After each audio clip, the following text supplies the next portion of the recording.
April 6, 5:30 PM, Berry Big Circus Storage 10 to everyone. Triple S back here with A-Study Investigations, Miles Edgeworth Prosecutor's Path, the final part of the final case of the final Edgeworth game. Finally. We are finally here. Now, the person I saw who played this on YouTube combined their parts seemed to go about over 2 hours, but I'm hoping to get it done faster than that because there are a bunch of testimonies in this part, and the person who did the videos likes to press every single part of the testimony. I'm only going to press the parts, that I need to press for the game to move forward, so hopefully I can get it faster than them. And there was something else I was going to say. Oh yeah, still don't understand how they added the gimmick in these games of logic chess. But was it even in the first one? I don't even think it was it? No.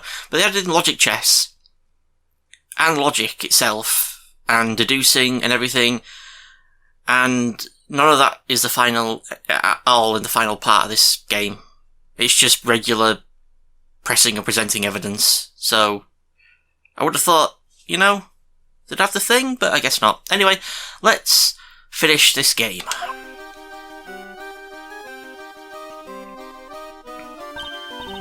Ah, Mr. Edgeworth. Are you guys here for the show? Oh, yeah, Simon. Simon Keyes, son of Peter Keyes. He is apparently the mastermind. So let's prove that he is, apparently. Mr. Keyes, Miss Berry. You're a little early. I'm sorry, but we're still getting ready. But I'm so happy you came. You remembered our promise. Yes, I remembered. You asked us to come and see the show when you gave me this. I'm so happy you came. Please enjoy yourselves. I'm sure my performance will surprise you, Miss Edgeworth. Your performance has already surprised me, Mr. Keyes. But he hasn't performed yet. Regina, please have a look at this photo. Is this balloon the property of the Berry Big Circus? Ah, it is! Did you see it flying around somewhere? I just realised that mannequin has got some massive boobs. It's highly likely that this balloon was used by the culprit in the case we are investigating. Huh? Who was in charge of the balloon? Well, that would be Simon, but... Are you saying... Mr. Keyes, you flew this balloon in the middle of the night, did you not? I do occasionally practice alone at night. I'm not much of a pilot though, I'm a little clumsy. So for practice you'll do something as challenging as flying a balloon at night? Wouldn't that be rather difficult for someone who is clumsy and not much of a pilot? Then what do you think I was doing, Miss Edgeworth? You brought Kay to the roof of the Grand Tower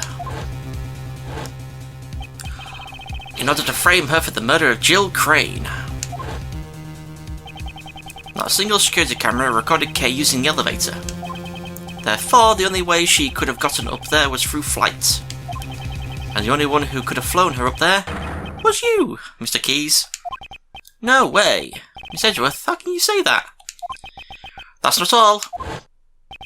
You drugged John at the garbage pickup and kidnapped him.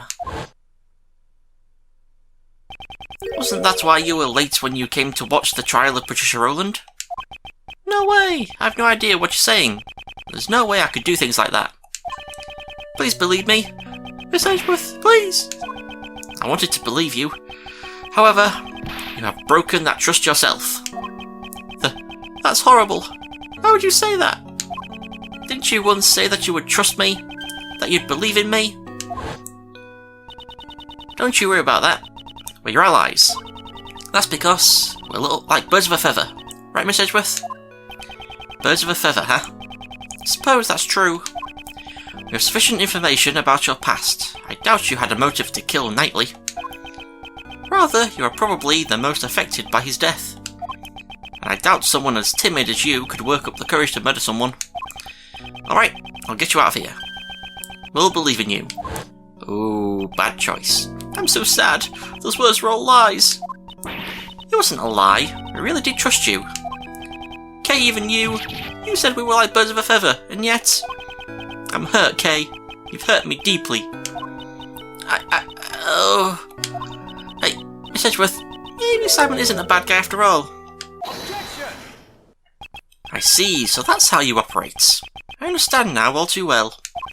No matter who you face, you find an emotional weakness and exploit it. You guide each person towards the outcome you desire, without them even noticing it. That is how you were able to mastermind the entire case. I may have fallen for your tricks before, but not this time. Simon Keyes, I indict you. So it's come to this after all.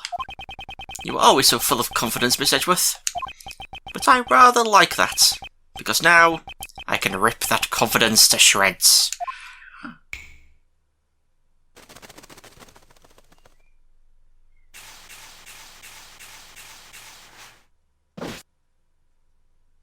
What's the monkey even doing?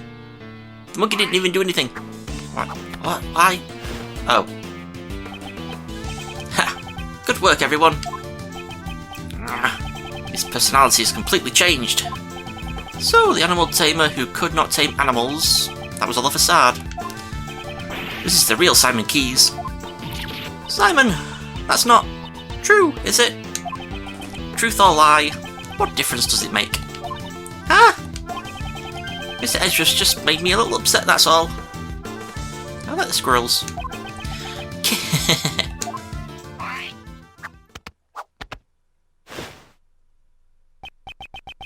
You'll take responsibility for upsetting me, right? Here we go. First testimony. Balloon practice. It's true I practiced with the balloon 2 nights ago. That photo must have been taken when the balloon and I passed near the building. I often fly around that area for advertising purposes. There's nothing unusual about that, right? You often fly around the Grand Tower in the balloon? Yeah, if the circus needs to advertise. Regina, is that true? Yep, it was Simon's job to advertise using the balloon. Most people who live around here should have seen it. That balloon was used in the crime we are investigating. Like I said, it's just a coincidence. I simply happened to pass by the Grand Tower when that photo was taken. I shall determine whether or not it was a coincidence after I hear your full story. Okay, so we're gonna go through. It's true, I practiced with the balloon 2 nights ago. Which is the first thing we come to. Press. Was the balloon launched from this tent? There's a nice big park near the Sunshine Coliseum. I always launch the balloon there. I see, in that case, how do you transport the balloon to the park? Well, it's too heavy to carry by hand. It weighs several hundred pounds. Ooh, I'm hiccuping. Yet it can fly in the sky. Amazing, isn't it? I asked you how you transported it. Now answer the question. Well, I can't even make some small talk. You know me, Miss Edgeworth. I used a truck. The balloon is loaded onto the back of the truck. A truck? Yeah, the last time I took the truck and the balloon out was 2 days ago. I cannot overlook that piece of testimony. The last time I took the truck and the balloon out was 2 days ago. We present, somewhere in this mess of a lot of evidence, is the blue truck. Wait, I didn't miss it, did I? No. Blue truck, there it is. Objection!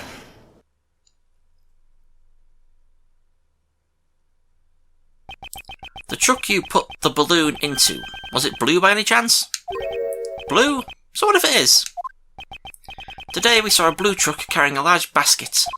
If that truck just so happened to be yours, then your claim that you last used it 2 days ago becomes a lie.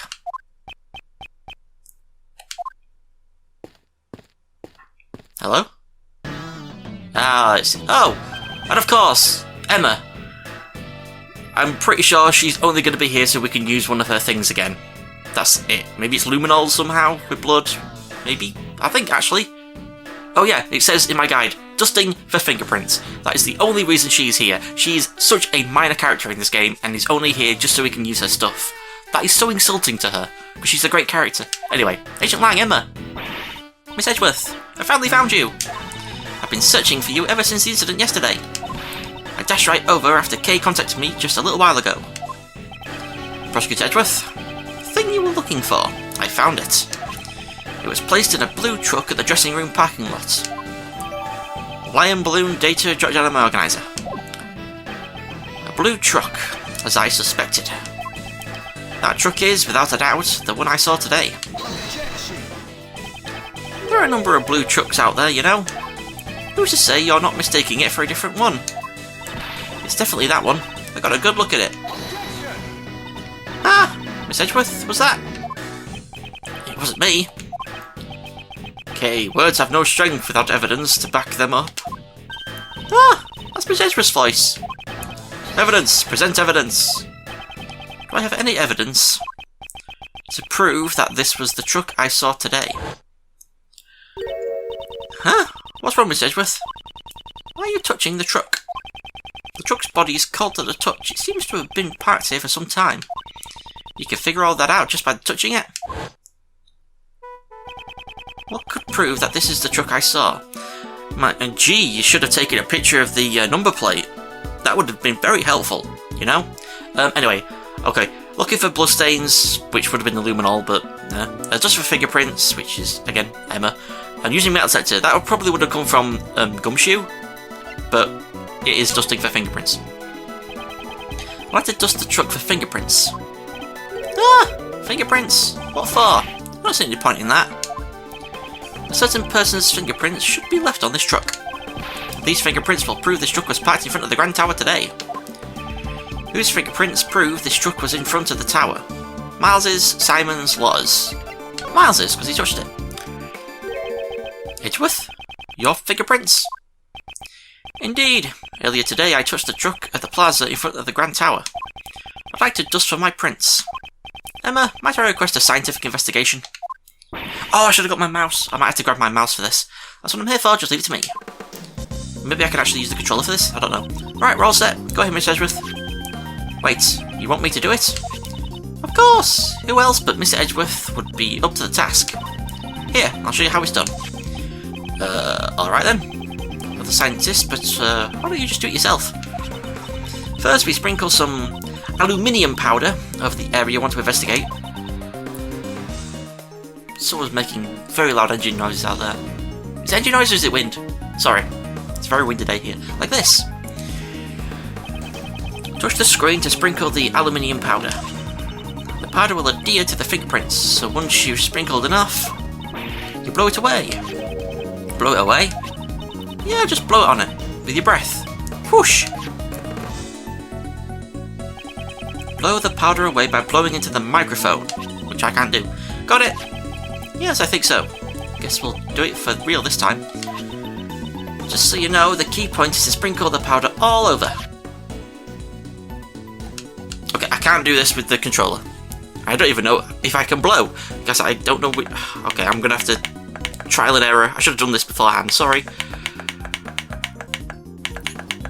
Sorry about all the clicking, I'm just using my laptop trackpad for this, instead of grabbing my mouse. Sorry. I don't want to... A nice even coating. Now, I think... Not that one. Not that one. Ooh! Oh god! Oh no! Okay, note to self, never hit that button ever again, because that wiped my save completely, and thank god the person who made the translation hack for this ROM added in saves for, like, all the game, like, you know, at the start of each, you know, to be continued, it's like each stage, because I would have had to play for the entire case, no, not even the case, the entire game again if I didn't have backup saves. Oh my god, that would have been so bad. But anyway, it's done. And apparently I had actually bound the microphone button to a button on my controller, but I have no idea which one it was, and I can't remember ever doing that. But I'm pretty sure this button should just do it. Also, I did the entire screen white just for funsies. So we got one. That's a nice clean fingerprints. Let's run the prints against mine post-haste. Alright, just leave it to me. I don't know why I never actually bound the microphone button to the M button. It makes so much sense, but I've done it now. These are definitely your fingerprints, Mr. Edgeworth. Well, it seems to me that we have just proven your statement to be a lie. Ah! Oh, those poor rabbits. What were you doing when you were driving this truck around?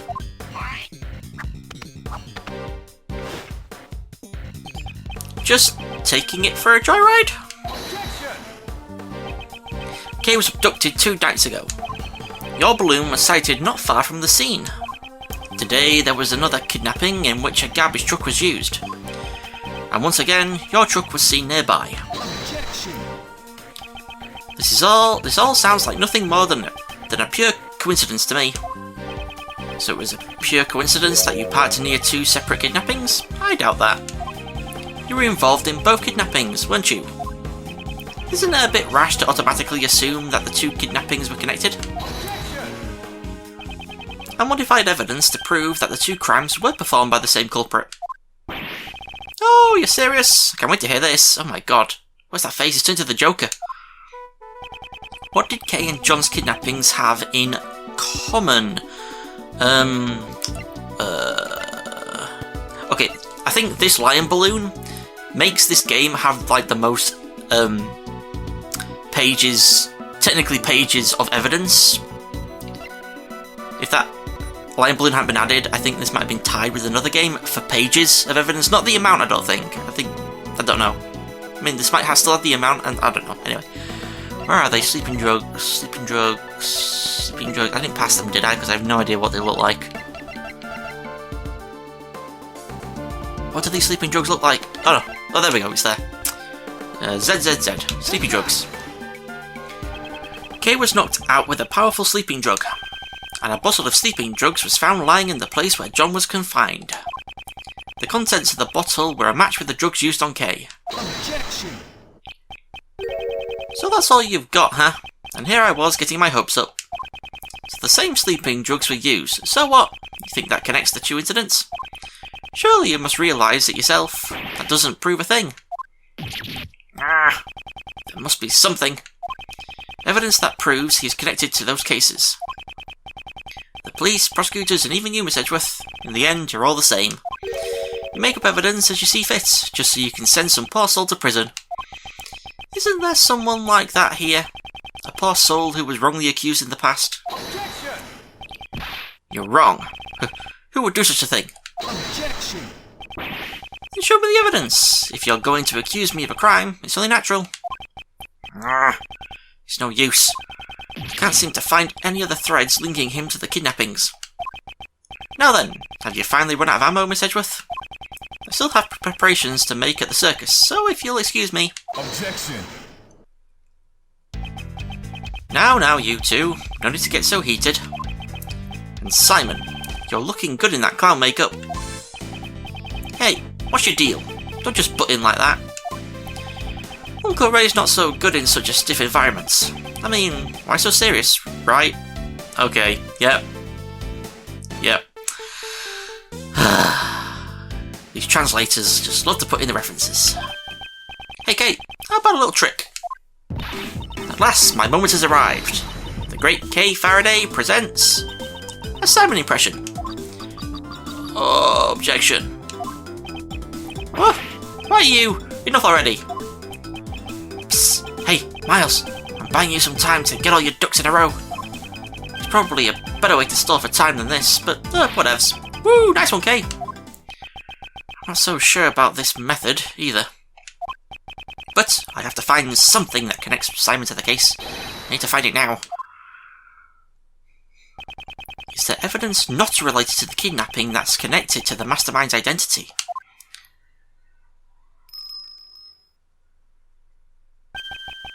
That's it. The mastermind is the same person as the young acolyte Dogan was looking for. If I can just connect the young acolyte to Simon...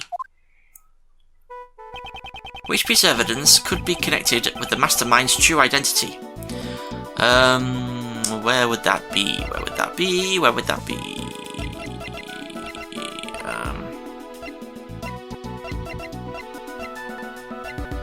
Oh, wait. Nope, that's not it.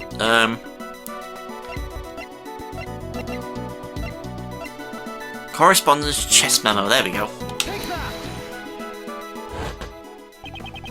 Knightley and Dogan both communicated through a certain individual. Oh?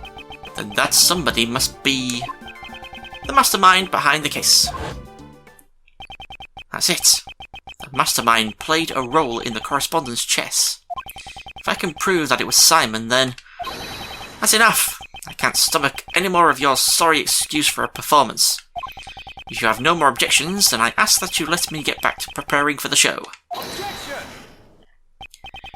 Thank you for the help, Mr. Shields. Oh, you may have taken it a little too far. You sure look happy. I take it you found something? Look at me, I'm Simon. Simon's a clown. Is he funny? Funny clown. Okay, you can stop now. I don't even know what I was doing. Just slurring my words. Now then, Mr. Keys, do you happen to like chess? That was rather out of the blue. But since you asked, I can't say that I dislike chess. The mastermind played correspondence chess with Sir Han Dogan. If I recall, it was Knightley who had been playing chess with Dogan, wasn't it? He was saying that he was the mastermind. There was no way Knightley could have been the mastermind. The reason being, the mastermind had continued to work behind the scenes even after Knightley's death. That being the case, who could have written this letter? I believe someone acted as the middleman between Dogan and Knightley. So you're saying that you think I'm the middleman?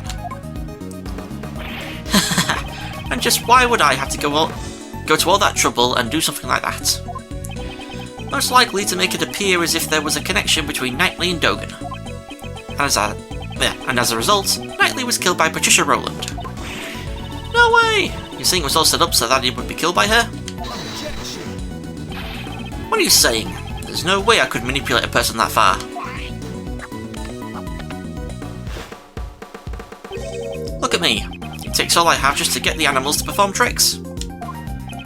If only just a scrap of the letters he exchanged with Knightley still remained, it'd be decisive evidence. I'd like to investigate your room. It could be decisive. If it's the letters you're looking for, you won't find any in there. What? I'm the type of guy who throws his letters away as soon as he's done reading them. What's the point in living in the past? Does that mean he's already gotten rid of the evidence? Miss Edgeworth, everything you have said so far has been nothing more than baseless conjecture.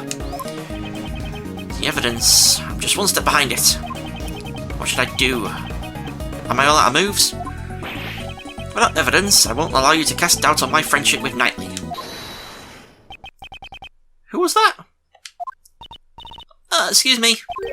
Miss Berry, what's on her mind? I've been listening in on what you were all saying, and, when you say Mr. Knightley, you mean Simon's friend, Mr. Knightley, right? Yes, that's correct. Does she know something?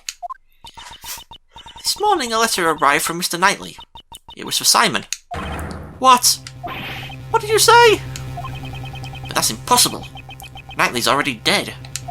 Miss Berry, please let me see that letter. Okay, here you go. Quick, open it. This is a correspondence chess letter. This is the response to Dogan's last move. Now can you see the path to checkmate? I can't wait to see the look on your face. You weren't expecting to lose at chess against me, right? The postmark says March 26th, the day before Knightley's death. It seems the letter arrived late. Since the circus moves around so much, a lot of the mail people send us arrive late. Now, why was this letter addressed to you? This is proof that you were the middleman between Dogan and Knightley. I just so very lucky that that letter had to be late and got to her and not to him first. So lucky. Normally you would transcribe this letter into Braille before sending it to Dogan. And in doing so you created a connection between him and Knightley. Damn it! Curse you, Knightley, how much could you interfere? Simon, why? Wasn't Knightley your only friend? Ha, don't be ridiculous. All those animals tear him apart at the end. Stop thinking of him as a friend 18 years ago. 18 years ago? That had been the day of the IS-7 incident. Thanks to Knightley, I nearly died that day in the snowstorm. When I was on my way to a contest venue where my father was waiting, Knightley suddenly appeared. He held me down, tied up my hands and feet, with tears streaming down his face. He kept apologising. My dad's too scary. I can't disobey him. Please forgive me. I'm sorry. Stop it, Horace. I promised my dad. I said I'd taste his desserts. If I'm not there, Dad will be in trouble. I'm gonna let everyone know my dad's desserts are the best in the world. After that, he locked us inside a car. It was so cold I could see my own breath. Before we knew it, the doors had frozen shut, and not even he could get them open. And then, I lost my father. What? Your father? Horace Knightley was the son of the murderer who killed my father. What could this mean? His confession runs contrary to the information we have. But the name of the victim in the I-7 incident was Isaac Dover. Isaac Dover is my father's name. 18 years ago, my memories were muddled from the shock of my near-death experience. So it wasn't until later that I learned the truth. On that day, my father was murdered. The culprit of the I-7 incident was a confectioner by the name of Dane Gustavia. So that was the name of Knightley's father. That low-life scum of the earth killed my father. Just the thought of it makes me sick. So you knew who the culprit was all along? Of course not. Had I known, I would have tipped off the police a long time ago.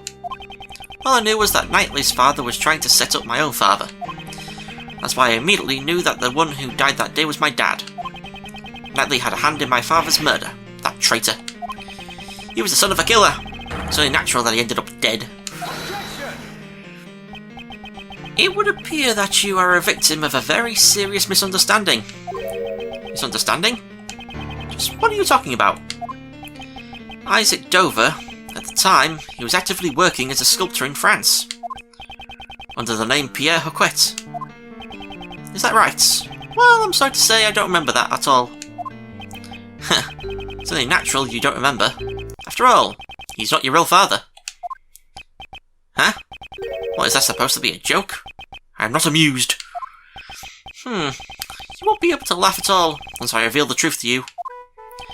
This piece of evidence proves that you are not Isaac Dover's son. Oh, I know where this evidence is.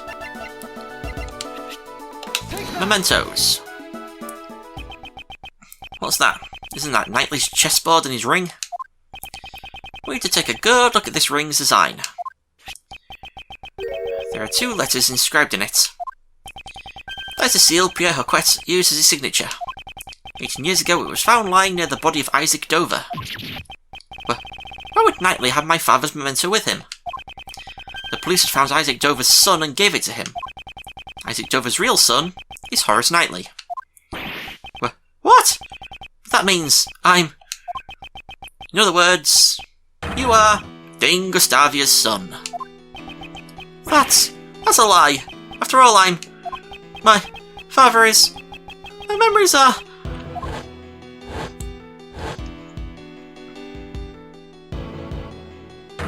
Right, so the kids were switched around? Lost my father because Knightley locked me up in the car. That's why I thought it would be fitting if he were killed as well. Really? Be able to see a circus show even in prison? I enjoy playing chess with you, but I'm looking forward to your performance as well.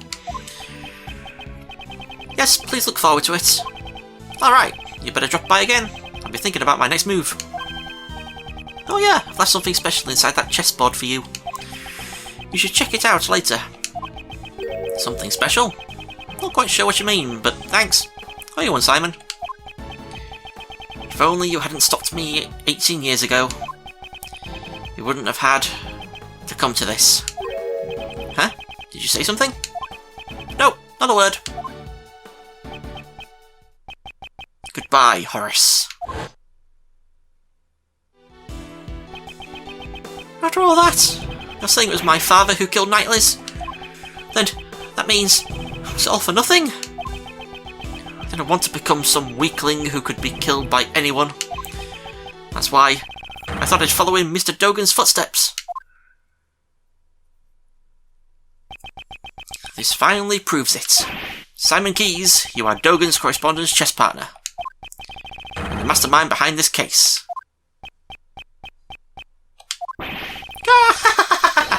That's right, it was me! I'm the mastermind behind it all. Oh, he's finally showing his true colours. As you all know, I witnessed the incident 12 years ago. President Huang's assassination. So the child who drew that picture was Simon Keyes.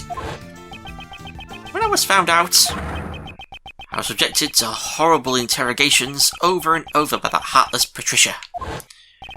I spent the nights trembling in my bed, terrified of what the next day would bring. I'm sure you can understand why I'd want to sneak out of there, right? However, Blaze would have likely sent pursuers after you.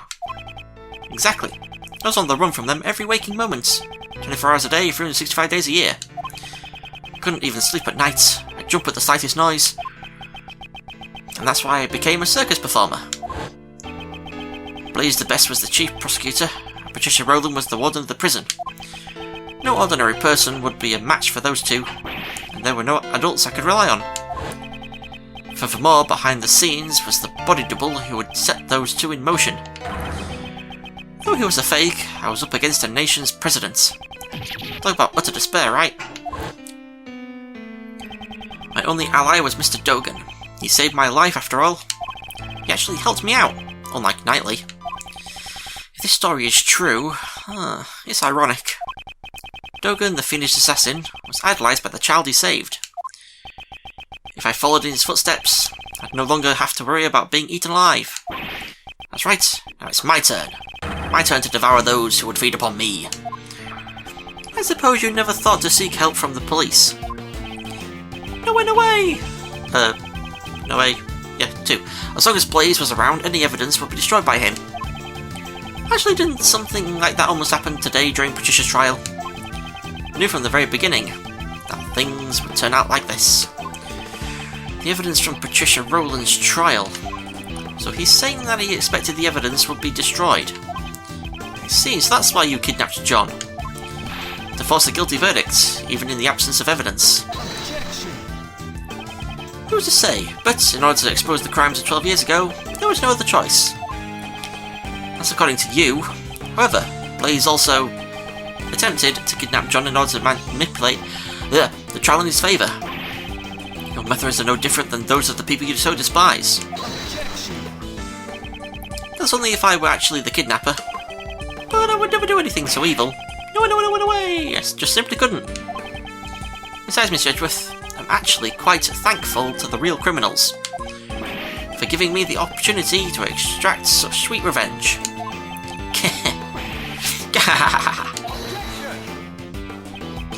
So you admit it? Your motive was revenge? Yeah, admit it. So what? Sure, I held a grudge against those creeps. But it's not like I'm the one who actually killed them, you know? Truth be told, all I did was send some letters. I let Jill in on Blaze's secrets, and let Blaze in on Jill's secrets. And then the two simply ended up trying to kill each other. Do you mean to say the murder was nothing more than a result of that? Yep, just like the case at God Lake. It's way easier than trying to control wild animals. All I did was come up with the fake assassination plan for Knightley. So that was also a part of his plan. If that's the case, then Rook's murder was also your... Whoa, don't try to pin that on me. Knightley killed him, all on his own. Well, it ended up creating the perfect opportunity for me. It's funny how things work out. How can you say such a thing? It was the same for Patricia Rowland. I made it look like there was a connection between Knightley and Dogan by using the correspondence chess match and the chisel in the chessboard. What? You mean to say that you were the one who prepared that chisel? That's right. I thought it would bring Dogan to mind. Quite a thoughtful little gift, wouldn't you agree? And that was all it took to get Patricia to murder Knightley. Oh, with the feeling that everyone around you is an enemy. I know it all too well. The tiniest spark can set off an explosion of fear, resulting in horrific mutual destruction. All I did was watch the comedy of errors unfold from the audience. You were my final pawn, Miss Edgeworth. A pawn? Me? When you solved their cases, you brought both Blaze and Patricia to their ruin. And the weapon that delivered the coup de grace... Is that how you say it? Coup de grace? Was your own logic. I didn't solve those cases for your sake. Oh, I know. You never really cared about saving me. You just wanted to pretend to be a defense attorney, didn't you? What did you... All I had to do was go, no way, and act all scared. And you totally believed me. You were giving it your all, trying to save me. Even your arrest was just a ploy to make me use my logic. Blah, blah, blah. To be fair, getting arrested wasn't part of the plan. Oh, thank God he's not that much like the Joker. When people began to suspect that the chisel I sent was the murder weapon. Honestly, I broke out in a cold sweat. I thought for sure it would be curtains for me. But then a turnabout of miraculous proportions. The genius prosecutor himself had come to my rescue. Well, doesn't it feel nice to be thanked by me, the one that you saved? You should be grateful. I gave you this chance to play the ace attorney. You're wrong. He wasn't pretending to be a defense attorney. Mr. Edgeworth is always serious about saving people. Even the times when he saved me in the past. Okay. Is that so? Are you sure he's not just trying to emulate his own father, the one who he admires so much? Absolutely not. That's not true at all. Now, Kay. The person he's talking about now isn't Miles, but rather Simon himself. Clearly, he's not able to trust others. The desire to save someone other than himself is something he cannot even comprehend. Say what you want, but make sure you think about it long and hard. Sure, all my targets for revenge got what they deserved in the end. However... Oh, finally we get to move the game forward. Investigating murder. Think about it. Can any one of my actions really be considered a crime? I instigated a murder. There's not a single word about that in the letter, is there? If I had said the word kill even once, I guess it could be considered instigation. Well, maybe I did say it, but there's no way for you to prove it. What are you saying? You kidnapped me! I'm sorry, but that hasn't been proven yet, has it? The only thing I admitted to was sending letters. That's... Besides, those letters contain no threats or coercions. They simply conveyed information. Information that each recipient would find beneficial. You crafty little... Can we do something about it? What was it he said? Integrating murder? Instigating murder is when a person directs someone else to commit murder. The person who directed the murder can be charged as if he committed the crime himself. So we just have to find proof that he directed those murders. You make it sound so easy. To be honest, it kinda pisses me off a little. Wow. Harsh language there.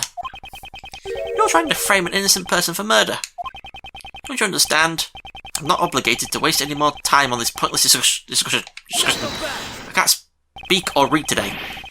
The police are waiting for you outside of this tent. You have nowhere to run.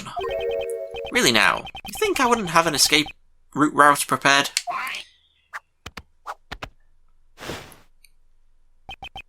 For example, let's say I gave an order so that all the animals here attacked you.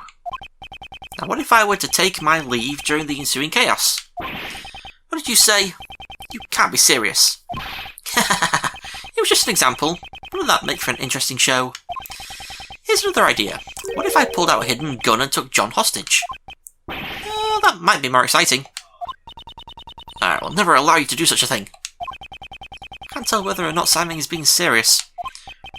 However, when it comes to him, we should consider anything a possibility. If you continue to bore me with your drivel, I'll end the show right here. I'd like you to keep that in mind before you make any baseless objections. I cannot make any careless remarks. Isn't there some way I can charge him with his crimes? Okay, so we're gonna go to... Well, maybe I did say it, but there's no evidence. And I can't skip, unfortunately, the dialogue because of, yeah. Okay, well, maybe I did say it, but there's no way for you to prove it. We present... video, obviously. There it is. Nicole's tape recorder.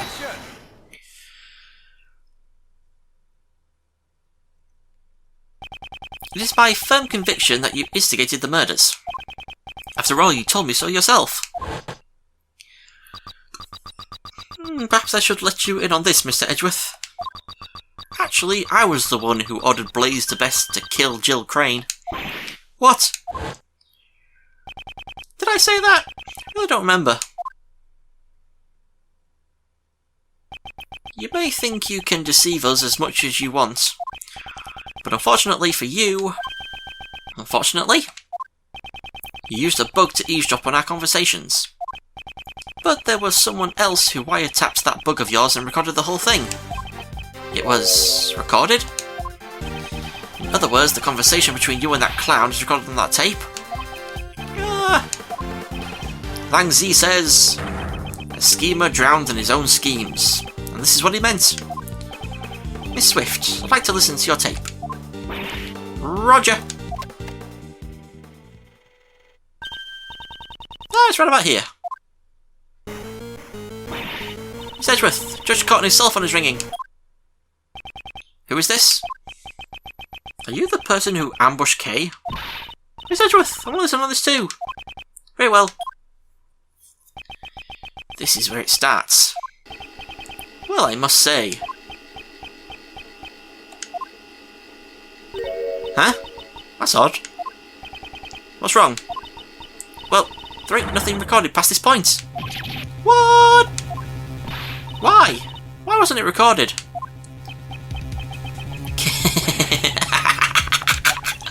Too bad, so sad.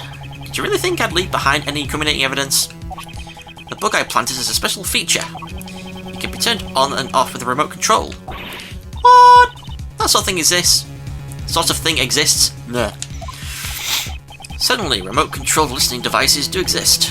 However, are you saying you switched off the device so that your own voice would not be recorded? Precisely! Impossible. You couldn't have done that unless you knew you were being recorded. Objection. Isn't it obvious I knew? I guess you just don't get it. You could call it a hunch. I had a feeling I was being wiretapped. Miss Swift, was it? I figured things out because you knew about the kidnapping. Don't tell me. You were listening in on that conversation? That's right. Though, come to think of it, I'm surprised you didn't realise it until now. Some genius prosecutor you turned out to be, Miss Edgeworth. Oh my, what was the end result of all of this? Since you don't have any proof of the instigation charges, it's game over. Mr. Prosecutor, was my recording no help to you at all? Ain't there something? Anything at all in my recording? Miss Swift. Kay. Yes? The bug was planted in your badge, right? Do you have any ideas? How do you expect me to come up with an answer right off the top of my head? You were the only one who came into contact with the culprit. Objection. How unsightly. You're all fussing over useless evidence. Let's move on to the next topic. Next! What's this?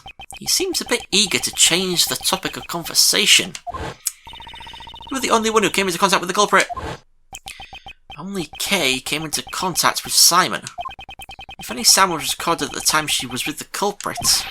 Miss Swift, how long have you been recording?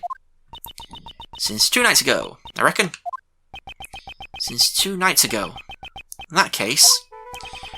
when could a conversation with Simon possibly have been recorded? 2 nights ago, last night, this morning. 2 nights ago. 2 nights ago, Simon brought Kay to the roof. If we listen to the recording from that time frame... Miss Swift, please let us listen to the recording from 2 nights ago. Huh?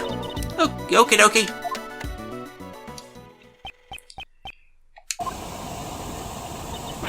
This is the sound of a hot air balloon. That's right. At the time, Simon was carrying Kay in a hot air balloon. Ergo, he was near Kay. Isn't there anything recorded?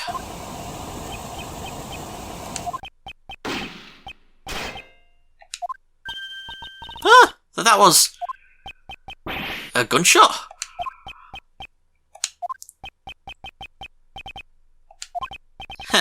You seem you were quick to deactivate the bug. However, you're a little too late. You can't run anymore. That gunshot ties you to the case. Huh? What are you saying? There's no gun involved in this case, is there? No, there should be someone connected to the case who fired a gun. Let's strike with the evidence that points to that person. Which piece of evidence connects the gunshot to the case? Wait, where were they? They were... Where were they?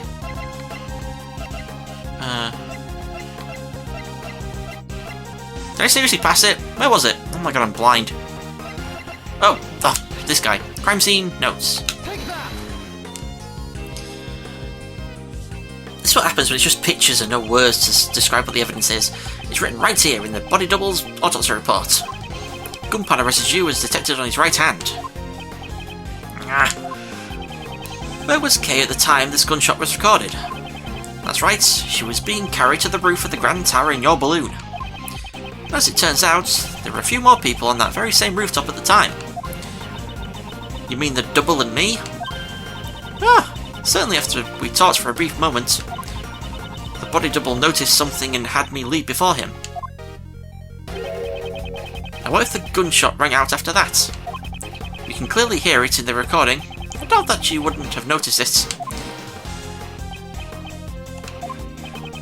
Do you intend to feign ignorance until the very end? That's nothing more than mere conjecture. What we heard on the recording was not just a gunshot. If you listen closely, you can hear the bullet hitting something. If the body double was aiming at Simon, then the bullet may have struck which piece of evidence? The balloon. The body double likely fired the gun at the balloon. If we assume that the bullet hit something, it would have been the balloon's basket. We'll examine it immediately. Okay, gonna switch to my control.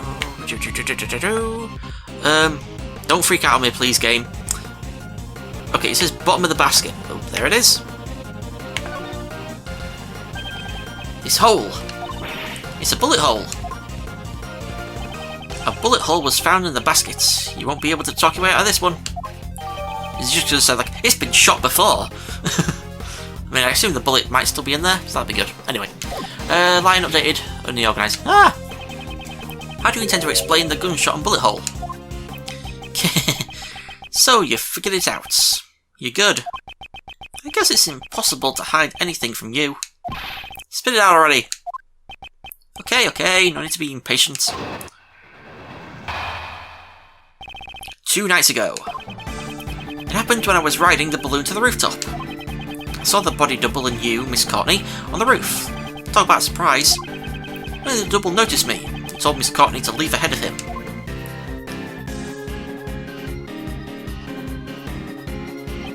He then pointed a gun at me and fired. Why did he want to shoot down the balloon? It's simple. The body double had intended to kill Miss Courtney. Kill me? That's right. You talked to the double about John, didn't you? Well, it's not like the body double would have met with you otherwise.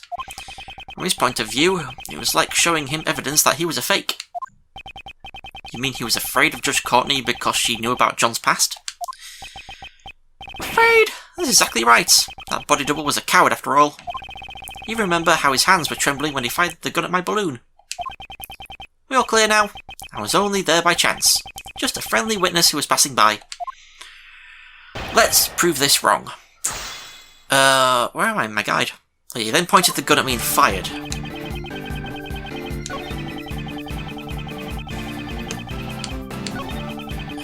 Don't notice me. He then pointed the gun at me and fired. Press.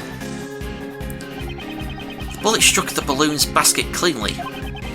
I panicked and quickly tried to get away so he wouldn't shoot me down, but... Talk about a close call. You say you tried to get away, right then? That's right. Is there a problem? Is there a problem with these statements? There is a problem, there is not a problem. There's a problem. You must have placed Kay on the rooftop. You couldn't have gotten away before then, correct? Yeah, that's right. I forgot. After the body double fired one shot, he entered the hatch to the 51st floor. Looked around for a bit, and then landed on the roof. Please add that statement to your testimony. Sure, I don't mind. Okay. After the double fired one shot, he entered the hatch to the 51st floor. We present... Oh my god, where is it again? I'll find it. There it is, lost testimony.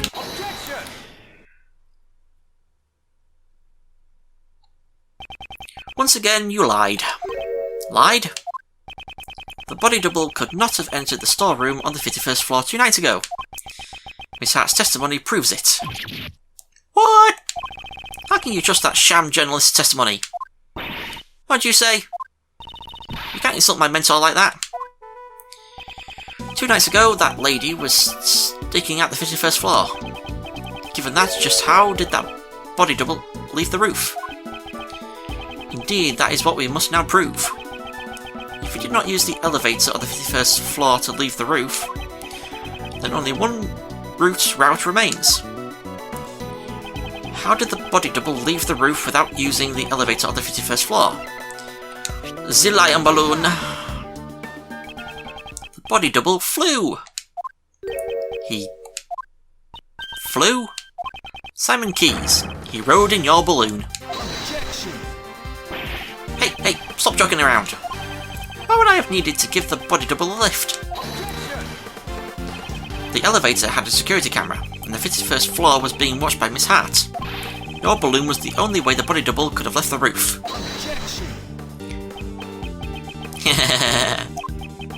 At the circus, we often perform dangerous stunts in order to surprise the audience. You think you've got me cornered? Sorry, but the show ends here. What? Hey, you! Lotta, was it? I'd like to ask you something. Are you saying you stood watch on the 51st floor the entire time, without any breaks? Well, of course. There ain't no mistakes in my testimony. Really now, but didn't the sound of Mr. Edgeworth's assistants falling into the storeroom cause you to faint? Didn't mention it before, but after that I might have dozed off a little. To be more precise, I fainted. Well, something like that. So something did happen. Miss Hart, I've determined the sound that made you faint. It was likely the sound of Kay falling onto the storeroom floor.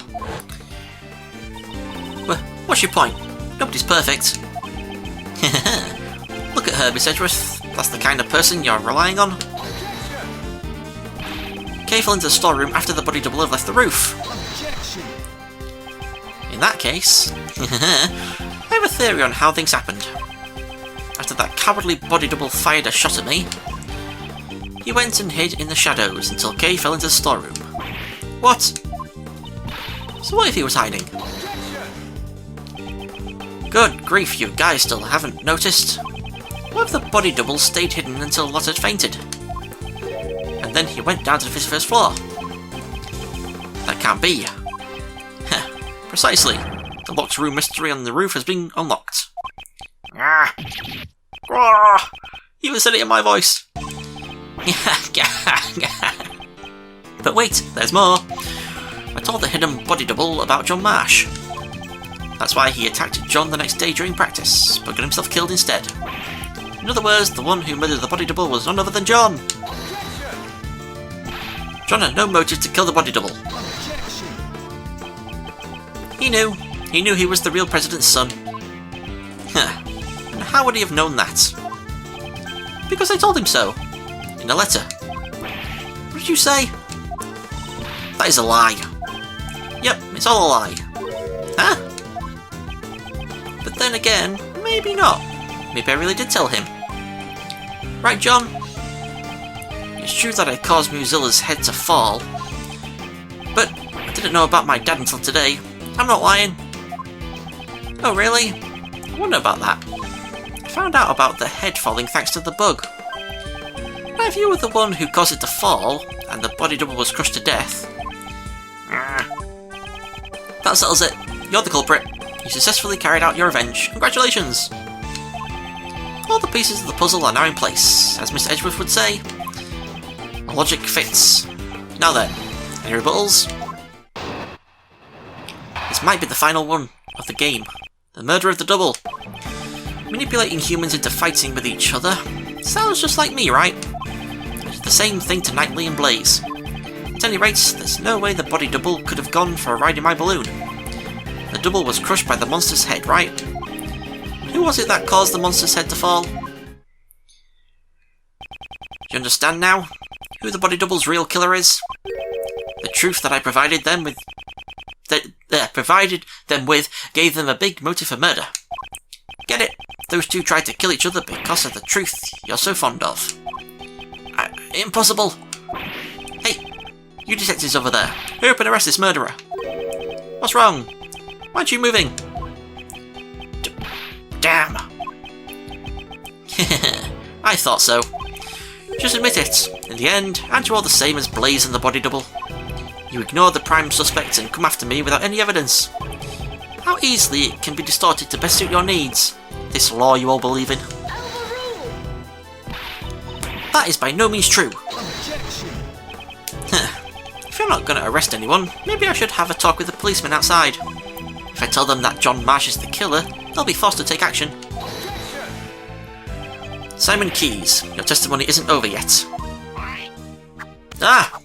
Go away. Printer, driver, bullcrap. Sorry. Really, I figured you'd try to stop me, Miss Edgeworth. You don't have any evidence, do you? Which means there's no chance for you to win, right? But if you still plan to stop me, you should be prepared to take on this much risk. Ooh, half. Whoa, that much? It's only natural. After all, the fate of the true culprit, John Marsh, is at stake here. Hey, Miles? How about a hug? Why don't you take a nice deep breath? Mr. Shields? At times like this, you should take a breather and think back. Defence attorneys always remain calm in a pinch and smile in the face of danger. The point of contention between your logic and his claims lies in the body double's escape route. How's about, for example, we think of it like this. What's important isn't whether or not the body double got on the balloon, but rather, if we were to assume he did, what circumstances would have allowed for that? Turn my thinking around. Oh, I really was hoping they might also show Phoenix, but well, all I'm doing is a cheap imitation of your old man. Did it help? Circumstances that would have allowed the body double to get on the balloon. That's right, the body double not only had a large build, but he also had a gun. And in spite of that, no traces of sleeping drugs were found in his system. Which means he can be. Miss Edgeworth, are you ready yet? Hope you haven't forgotten about this. This is bad. I must break his testimony somehow. Okay, this is probably, going to be the final thing, I believe. So, what am I looking at here? The double was crushed by the monster's head. I'm pretty sure that's what I'm looking for.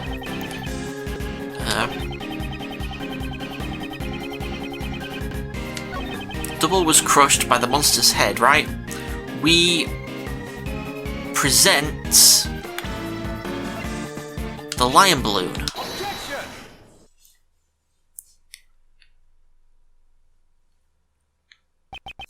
John was not the one who killed the body double. He was crushed by a monster. Aha! Quick line around. This isn't like you at all. Oh, I get it. Since John is supposed to understand the heart of a monster. I really thought he was going to continue that sentence. It sounded like it, but the one who understands the heart of a monster is you. Even I have monsters for friends, you know. Stop being so modest. Didn't you have one very important friend? A monster you control at will. Simon Keyes, you're the one who killed the body double. That's the lion balloon? A monster made of cloth that expands when filled with hot air. It suits you quite well, won't you agree? Sorry, but I have no idea what you're talking about. You've been fixated on your claim that you manipulated John and the body double. Probably because it's an impossible fantasy of yours. After all, even an animal tamer cannot tame the dead. The body double had already been murdered while he was on the roof. And the murder weapon was the balloon you were in. I see, although it floats in the air, that balloon still weighs several hundred pounds. When the double threatened you on the rooftop, you immediately came up with a plan to defend yourself. And that plan was to crush him with your balloon. Didn't it really move? How fast do these things move? Wouldn't the guy just dodge? I don't know.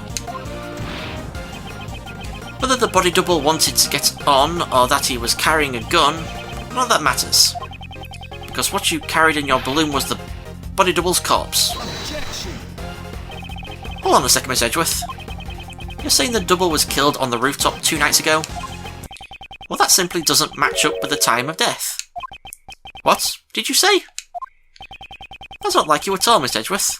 Take a good look at the autopsy report. The time of death was around 11 PM last night. Last night? That's right, the very night that Mozilla's head fell. Well, Johnny boy, come on. How about telling us the truth? You killed your father, right? I know the feeling. You hated him, didn't you? Your father who left you all alone forever? You're wrong. I had no idea that guy was my dad. Not this again, didn't I personally tell you myself? Was my logic wrong? Miss Edgeworth, allow me to thank you once again for chasing down Blaze and Patricia and bringing them both to ruin. My revenge was a success, all thanks to your logic. If only the time of death matched up, then my logic would fit. Perhaps he did something to throw off the time of death.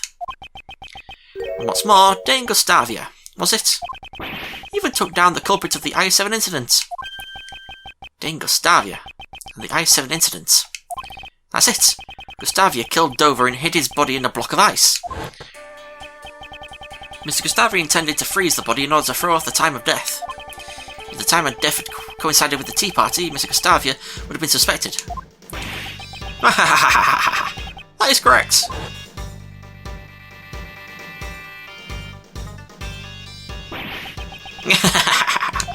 It's a shame that I didn't get to witness his destruction. How can you say that? Wasn't Mr. Gustavia your father, Simon? I'm scared. I'm so scared. Miss Rowland keeps asking me about that day. Daddy, help me. Why won't you come save me? Is it because I broke my promise with you and didn't eat your sweets? I couldn't care less. My father left me all alone. Even if we share the same blood, that man is not my father. Objection. I hate to say it, but like father, like son. You're the spitting image of him, Simon. The father you hated so much. Huh? What are you talking about? It must have been fate. By sheer coincidence, you just happened to use the exact same method your father did. To throw off the victim's time of death. We rescued him from the refrigerated warehouse near the harbour, pal. A refrigerated warehouse? You're saying that I threw off the time of death? How would I have done that? The answer lies in where you hid the body double's body. This was the place you used to hide the body. Where the heck is it? Sunshine... Warehouse. There it is. Please accept it. There we go. Throwing off the time of death by freezing the body, along with John's kidnapping. Seems that everything is coming together. The kidnapping? Why are we going back to that? I don't know a thing about it. Don't forget, John was confined in a refrigerated warehouse. That's right, you kept the body double's corpse in that very same warehouse. 18 years ago, your father hid a body in the same way. What? My father, the one who abandoned me, did the same thing? Who would have guessed that both father and son would use the same method? Objection. Stop it! Don't lump me in with that guy! My father, I'm nothing like him. There's not a single connection between us. Objection. You may think so, but even now your bond with Mr. Gustavia still remains. Didn't you say once before, I don't like sweets? That may have come from the shock of losing your father, don't you think? You guys have no idea what you're saying. If you deny your father, aren't your thoughts and actions the same?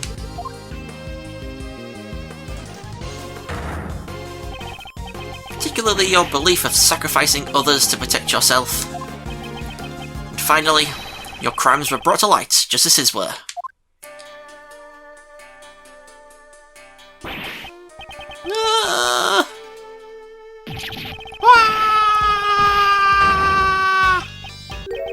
Just kidding. I don't know anything about that warehouse. I had nothing to do with the kidnapping after all. Objection! In order to threaten Judge Courtney, it's clear that you partook in the kidnapping. Objection! How scary. Those who get involved with you will be charged with all sorts of crimes. In the end, there's no evidence for the instigation and for the kidnapping. None at all. Well, what? Are you going to forge some evidence? Just like Blaze and the rest? I'll do nothing of the sort. I can't let him provoke me. You always say, I'll pursue the truth, no matter what, right? Don't you mean only the truth that's most convenient to you? After all, that's how the police pull the wool over the eyes of those without power. Why does only the pig make a noise? Why doesn't the cat go meow or something? And that's why my revenge was necessary. None of you can catch me! Not Patricia, not Blaze, and not even you. Miss Edgeworth, at this rate, isn't there anything we can do?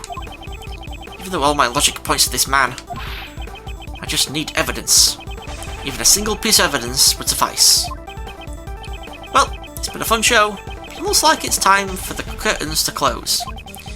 If you'd like, why don't you come and see my next performance? I'll let you, if you admit defeat.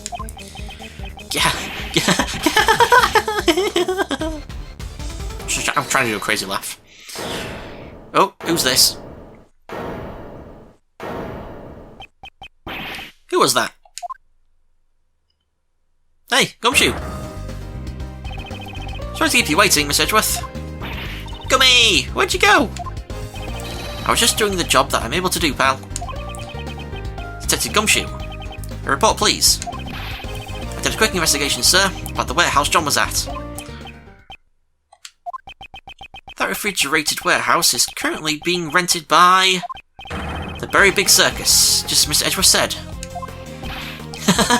So it's finally here. Our trump card. Well done, Detective Gumshoe. Now then, Mr. Keys. There must be some mistake. Maybe it has something to do with the circus. I see. Indeed, we are not well informed with the affairs of the circus. In that case, why don't we get your boss's opinion on this? Regina? We are renting a refrigerated warehouse to store the animals' food, but I don't know much about the place. After all, I let Simon handle everything. Curse you! Sir Simon, how scary! What a shame. It seems your desperate actions after the crime were in vain. If the body was found in the warehouse, suspicion would have fallen on you, the one in charge. That's why you specifically moved the body back to the Grand Tower, wasn't it?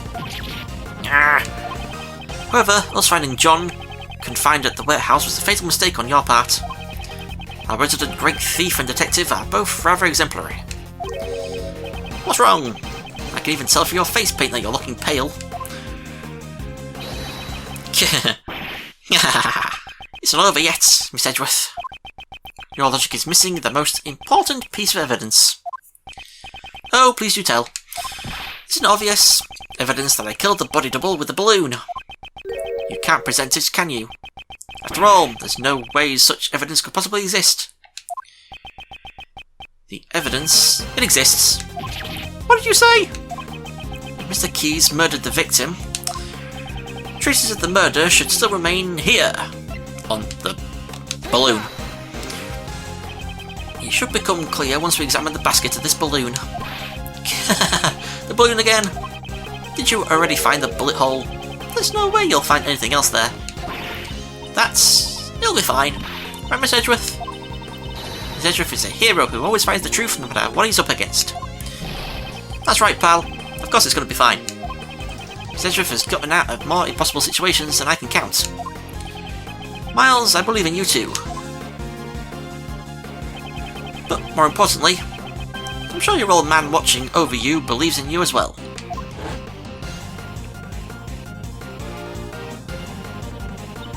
Miles Edgeworth, calm down and think. You're just one step away from the perfect proof.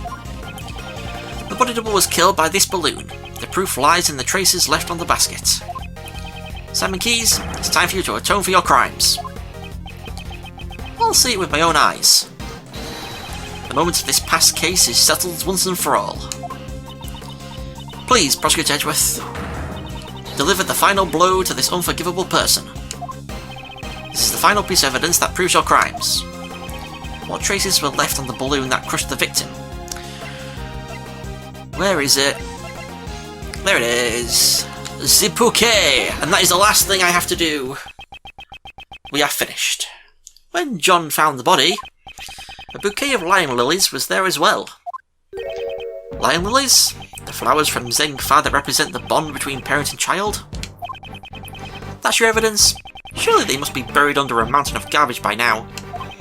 Moreover, the one who threw it away was John himself. That's not much of a bond now, is it? That language of flowers stuff has nothing to do with this. Calm down, John. Certainly you may have thrown the flowers away. However, I believe those emotions remain as strong as ever. Those bonds will surely protect you from that man in the form of my final piece of evidence. What the heck are you talking about? Those flowers were crushed. Ergo, they must have come into contact with the murder weapon. Perhaps we'll find the very same pollen still stuck to the basket of your balloon. No way! You guys examined the basket just a few moments ago. If there had been any yellow pollen stuck on there, wouldn't you have noticed it then? Objection! Mr. Keyes, evidence is not restricted to what you can see with the naked eye. What? Emma. Yes. Would you perform one more scientific investigation for us? Leave it to me. The balloon's basket, right? Guess we don't have to do anything, she just does some form of chemical thing. Ah, reaction! This is clearly pollen from a yellow flower. We'll find out soon enough whether or not it's from the same flower. What? I'd say this proves that the body double's death was caused directly by your own hand. No way! That can't be! You crushed the body double to death on the roof of the tower. Then you retrieved the body and hid it in the warehouse. Why did he have to go to the trouble of retrieving the body? 2 nights ago he knew that a separate incident would occur at the tower. Ah, Miss Cranes. Precisely. Leaving the body there would have disrupted his plans.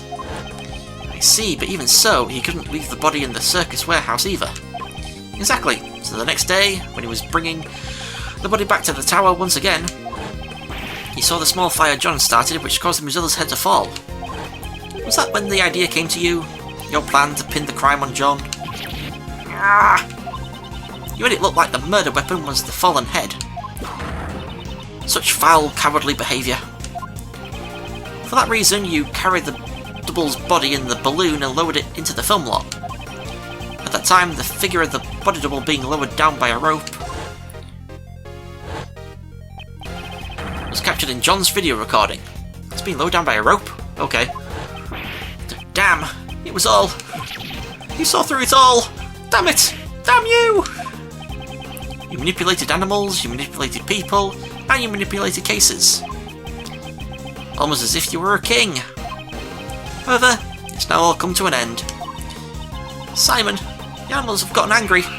Even Money and Astique. You never thought of them as your friends at all. How sad! Ooh. Uh-oh. Damn it! Don't you look at me with those eyes!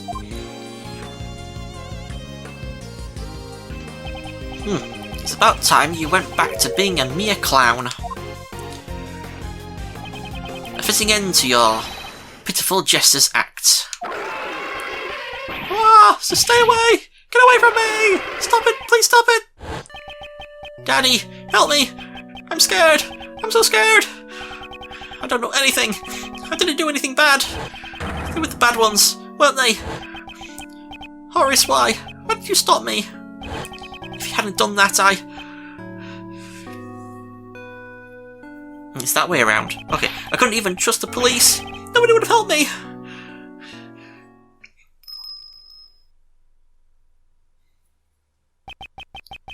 But that man, back then, he saved me.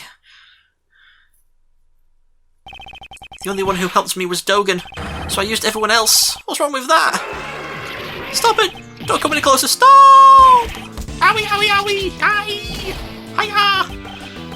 Oh god, Dogen. Oh, punched by a gorilla! Ah, please! No more! Well, I was right. I guessed it correctly that he would get torn apart by his animals, but getting punched by a gorilla, oh, that you just die instantly. Seems the game is finally over. Shelley the Killer! Miss Edgeworth, I must thank you. You have exposed the true identity of the mastermind. Now I am free to... What? Drawing a gun would be most indivisible. Stay where you are and do not move. I don't have a gun. You do have a gun, do you not? You intended to draw and fire it without anyone noticing. You must have taken it from the body double when he killed him. This man has betrayed his bond of trust with me. He would have me kill the president while knowing full well he was the body double. Lying about a target is an extremely dangerous thing to do to an assassin. Not having all the cards on the table can seriously jeopardize an assassination. However, what is even more unforgivable is your deception and your attempt to manipulate me. The time has come for your retribution. Stop! Dogen! Ooh! Clash of the Assassins! You are... It has been far too long, Shelley. Please step aside. That man is my prey. I must ask you to spare his life. Please permit this young acolyte to receive his proper punishment in prison. And if I refuse? This is the first life I have saved. I will not allow it to be taken away so easily. You saved a life? The assassin Sirhan Dogen? Ironic, is it not? That I, the one who has taken countless lives, am making a plea for this young one's life? He saved my life just as I have saved his. Before I knew it, I grew quite fond of the lad. You may laugh at me as much as you wish. However, I must ask that you spare the life of the boy. From one assassin to another. Please make this allowance. I understand. If you are willing to go that far, you have my thanks. I'm in your debt. No need for thanks. I simply felt there would be no merit in a fight to the death with you. That is all. And with that, I must take my leave. Damn it! Wait! Prosecutor Edgeworth, I must thank you as well. It was necessary for this young acolyte to be put in his place. And that you have done. Now then, it's time for me to return to my humble cage surrounded by iron bars. Right, Anubis? Right, boy. Oh? Look who's here. Hey, priest guy. You killed my dad, right? Indeed. I am not one to forget those I have slain. I see. You must despise me, boy with horns. In that case... John! Do not panic. I simply lent the boy with horns my knife. Take that knife, run it through my throat. A single stab should do it. I've long grown weary of my wooden carvings. Revenge. John, don't do it! John, please, I beg of you. Until just now, I had intended to seek revenge, no matter how many years it took. Revenge? Revenge is good, really good. All your pain and suffering slips away, everything becomes numb, and you'll feel nothing. Yeah, you may be right. I thought about that while I listened to what you had to say. John! But the only one who would be satisfied with revenge would be myself, right? If I became a murderer, my mum would go through even more pain and suffering. My friends from the movie too, and all those people who care about me as well. The boy with horns says some interesting things. That's right, I finally get it now. I'll never forgive you, but I'm not the one who should punish you. After all, isn't that what my mum and that prosecutor guy are here for? John! John! You just said some really profound stuff just now. Okay, perhaps you should study up a little more yourself. Is that so? Well then, young one, it is time for us to depart. Where to? To prison, of course. That place will be our home. Our home.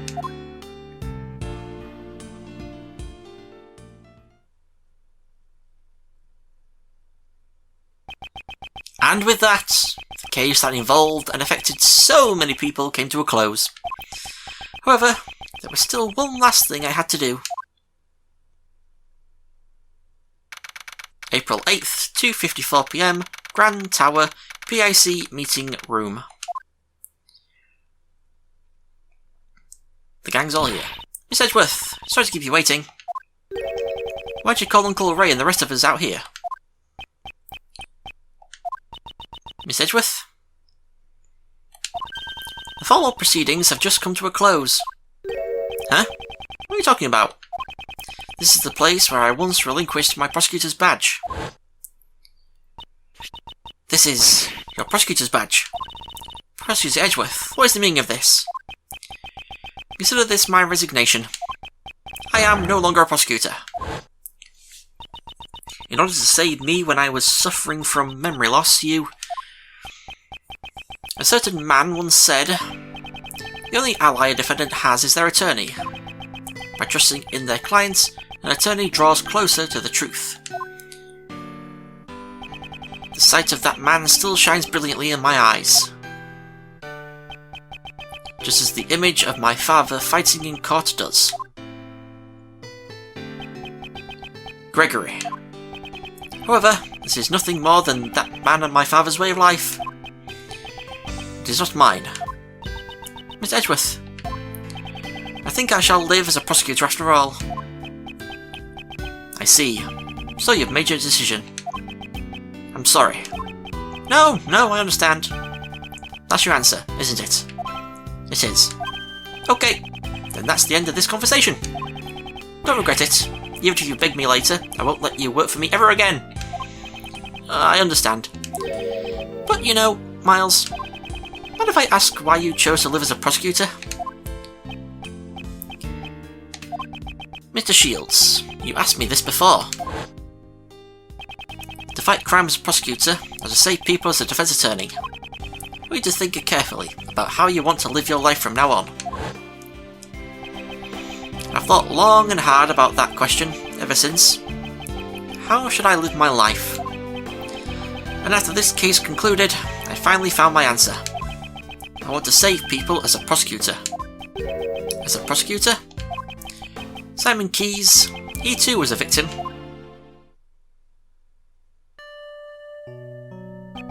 He lost a parent in a past murder, and with it, the ability to believe in anything else. I too know that feeling. The feeling of losing what's important to you and being unable to believe in anything. I doubted everything during my lonely battles in those days. All I can hope to do is get every defendant declared guilty. The one who saved me was... Oh, I want you to see! Just show me Phoenix right, and not as an Easter egg. Oh my god! Oh, I get so excited when it's going to show them both together. Oh, for God's sake. Mr. Keyes must have been all alone. Unable to find salvation from the law, he had no choice but to turn his hand to revenge.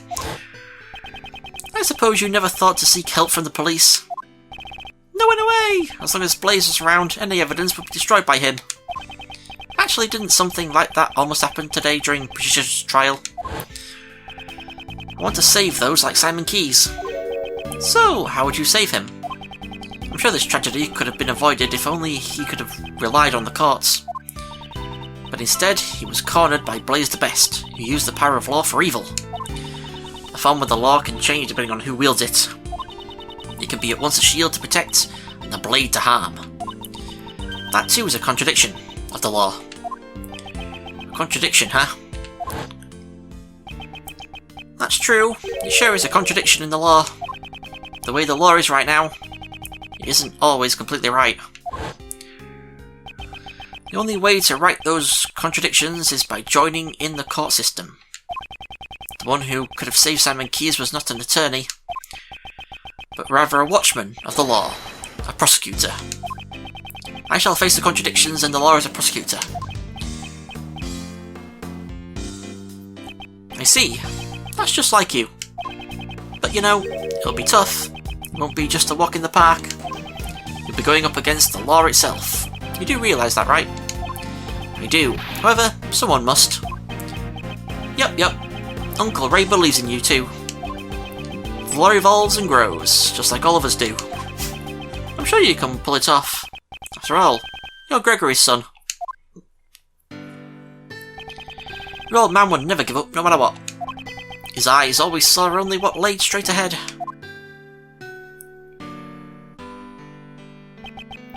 Miles, when you chose to live as a prosecutor, your eyes looked just like your father's. Looks like you've grown up a bit. I really wish your old man could see you now. Thank you very much, Mr. Shields. So then, Prosecutor Edgeworth, allow me to formally return this to you. Please do. I, Justine Courtney, as a member of the PIC, do hereby return to Miles Edgeworth the rights and privileges of a prosecutor in the name of the Goddess of Law. I like how it says data jotted down on my organiser. You could have just badge pinned back on my jacket. That would have been better, I think. And with that, Prosecutor Edgeworth is revived. That's great, sir. So then, Prosecutor Edgeworth, it's time for Uncle Ray to make his exit. I have to report to your old man all about the traitor in the Edgeworth family. Thank you for everything, truly. The next time we meet just might be in the courtroom. Hope you'll be ready. Uncle Ray might not look it, but he's an ace attorney after all. I look forward to seeing the attorney my father trained in action. Take care. Bye. Prosecutor Edgeworth, welcome back. Judge Courtney, I must give my thanks to you as well. To me? You sought to fix the corruption within the PIC from the inside. That must truly have been a lonely battle. No, it was not, for I was never alone. Because the Goddess of Law is always by your side, right? You made me realise that one could fight in such a way. The prosecutor's office.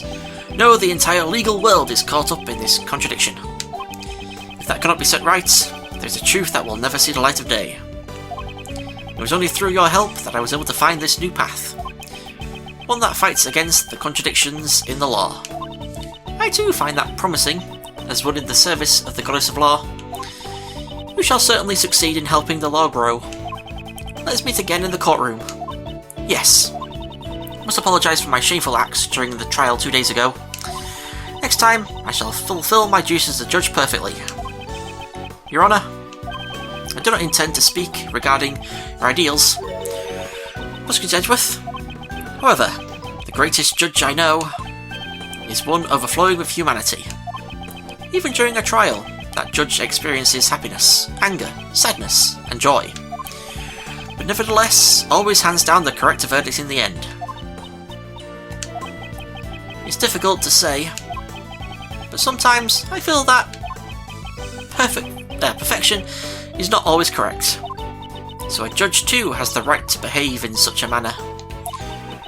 Thank you very much. Prosecutor Edgeworth, when I pursued and fought against Blaze the Best. The Goddess of Law was not the only one by my side. Nice, John! When I have this cut out with me, I feel a strange sense of courage, well up from within. No matter how painful things became, no matter how strong the foe, when I remember that I am not alone, I'm able to keep moving forward.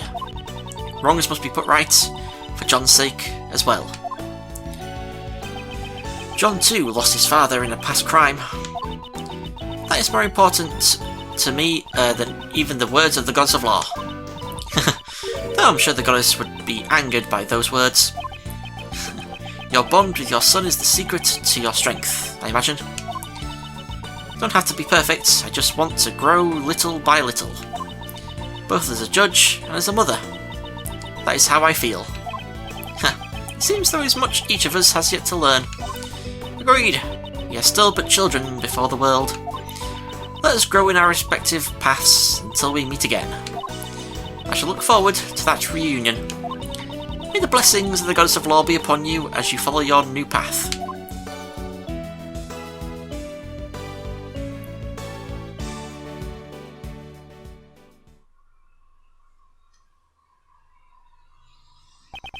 Though I once lost my position as prosecutor, I have now reclaimed it, so that I may tread a new path as a prosecutor. I shall surely reach the truth waiting at the end of this path. No matter how difficult the path may be, if any seek to stop me on my path, they shall receive no mercy. No matter who they may be, I will shout just one word. Credits! Oh my god, of course I can't just start talking now because they're going to show scenes like this. Oh, is there going to be no dialogue? Oh, I thought there was going to be like, oh, there is. Chief, what sort of scoop are you aiming for next? Hey, ain't you a journalist? There ain't nothing more important than information. You may be my apprentice, but you're still my business rival. I ain't going to tell you everything. That's my mentor, alright. I reckon you're even more prepared than me. Understand, I'll get my information using my own 2 feet. Yeah, that's the spirit. By the way, would you mind me asking what sort of scoop you're aiming for next? Huh, Chief? Ain't no need to be so stingy. I'm your mentor after all. That's just heinous. Oh, Lorda, you jokester, you. Who are we going to talk to next? Who's next? That way! Oh, him! Oh, your hand's bleeding again. Yep, there you go. Good. I don't think that really works that way. It seems that the wound on my left arm has yet to heal. The bodyguard who inflicted this wound upon me, his is a name I will never forget. Now then, shall I return to being a simple ice cream salesman? Perhaps this time I should try being a crepe salesman instead. For now, I shall live a calm life, until my services are required once more.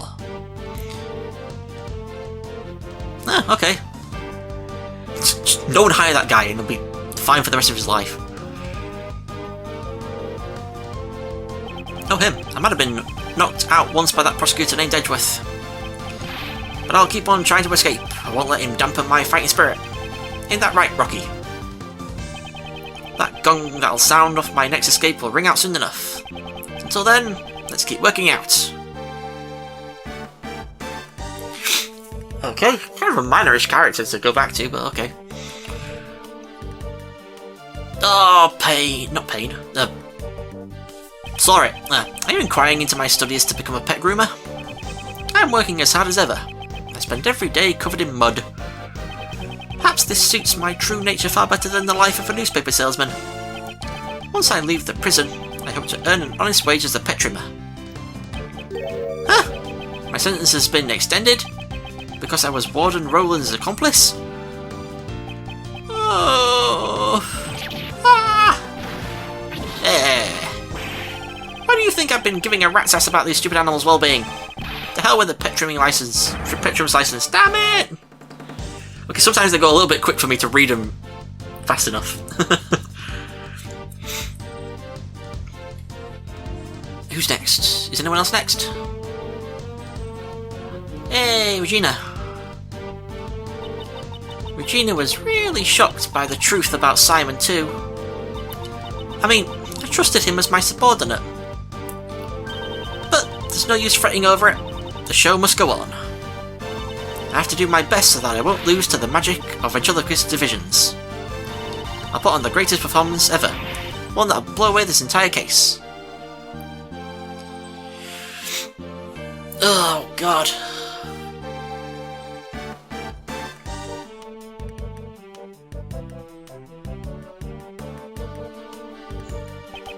It seems I have grown soft in my old age. Right, Anubis? Right, boy? To think the life I saved on a whim 18 years ago would drive me to such lengths. Thanks to that, I'm confined to my humble cell once more. Well, this time, that child is here as well.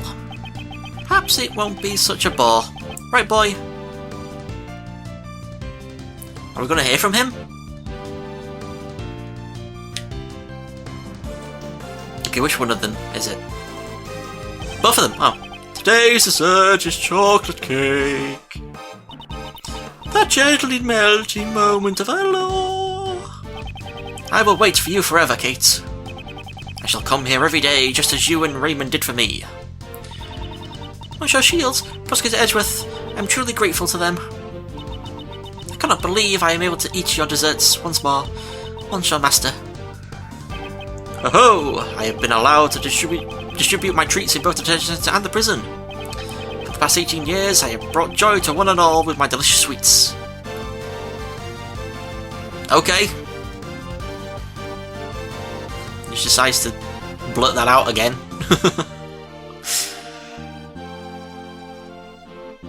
Oh, Umbridge. You see, thanks for everything, boys. Of course, I owe Greggy my thanks too. After all, I get to stuff myself with Jeffy's delicious desserts once again. Right, next time maybe I'll use one of Jeffy's sweets to create a new drug. The tuck-in diet. You'll tuck in your stomach while you're tucking to desserts. It'll be delicious and slimming, and also good for your health. That'd be nice. Something you can eat that tastes like chocolate or something, but it's still diet, but, you know, good still, I don't know. Man, I'm glad I got to meet and sketch so many beauties. But Mandy caught a glimpse of my beauty sketch. She had a misunderstanding and clobbered me in the face with my sketchbook. So in exchange for my sketch of beauties, I had one beauty walk out on me. Maybe it's time for me to start getting more serious about my life. Do I take the path of an artist, or do I follow the path of my heart? Oh, and by heart I mean the heart of my new lady. So, the next game is Ace Lover, Larry Butts, Lover's Path, I guess. Mr. Bad, thanks for all your help today. I'll testify about the I-7 incident as much as you need me to. Prosecutor Edgeworth seems pretty active too. He chose not to take the same path as Gregory, but rather to live as a prosecutor. Well, I am kind of sad that I won't get to work with him, but I'll continue to watch over him. Looks like you've grown up quite a bit yourself. I'm so happy. Mr. Bad actually praised me. If you ever need a hand from Attorney Raymond Shields, give me a call, anytime, any place. Unofficial English fan translation. Yeah. These two. My crimes were punished far more leniently than I expected. Once it was proven that I had been threatened... Ouch!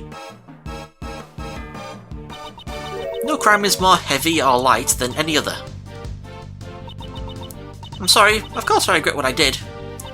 However, I'm so glad I can still be together with you, Granny. Smacker, go on. Oh, come on, Smacker. Huh?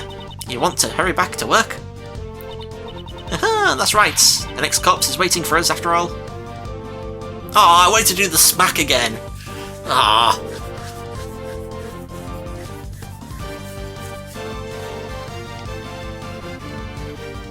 Emma, I'm glad that my scientific investigation came in handy this time around as well. Good thing I rushed back here all the way from Europe. And now, I have to leave again. That kinda takes the fire out of a girl, as you can imagine. But this is all so that I can become an actual forensic scientist. So then, I guess it's time to go. If anything comes up, be sure to call me right away. The second I get the word, I'll dash right over. You were barely in this game! Ugh.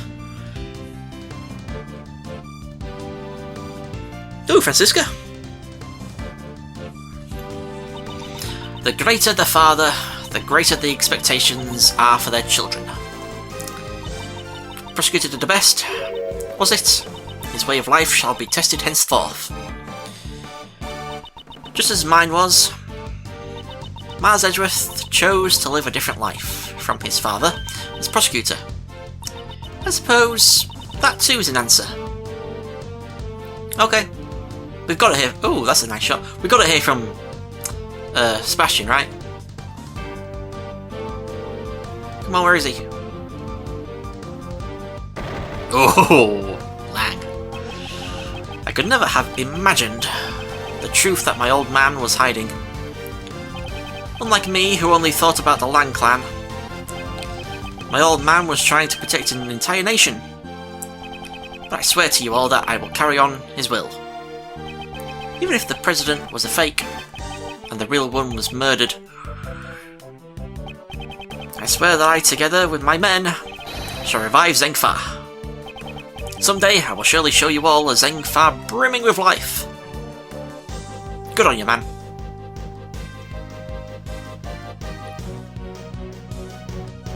Ah, so the new people that they got to voice the characters.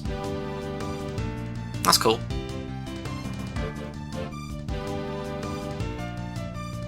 There we go. I've asked everyone to stop calling me the best. Good. Oh, it's crying. I don't like it. It makes me feel like I'm just borrowing Pops' power. I shall study even harder than before and triumph over Pops. I'll become strong enough so that I won't even lose to Miss Edgeworth there. Now then, let's start by thinking up my new nickname. Oh, I want to see if you have like any suggestions.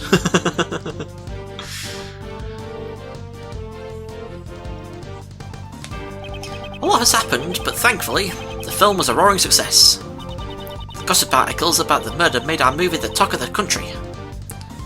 A monstrous man appears from the mighty Mozilla. This is the true face of the monster who murdered the President Zengfa. Huh? Isn't that you in the photo, Mr. Powers? Huh? How could something like this happen? Now, it's fine, isn't it? It's thanks to those articles that our film is a big hit. Much obliged. That poor guy, he doesn't even look that bad. I mean, come on. He doesn't even look that bad. Hey, Courtney. And John. John, I greatly enjoyed watching your movie. It's no big deal. It's not like I had a major role or anything. What are you saying? You played the key character who connects Mozilla and Gordy. There is no one else besides you who could have played the part. Yeah, I guess. Well, it would be nice if there's a sequel. I really enjoy working as an actor. Mom, before we head home, can we buy something? I'd like to decorate our home with a lion lily for Dad. Oh, then one will not suffice. You will need two more. One for me, and one for Amy.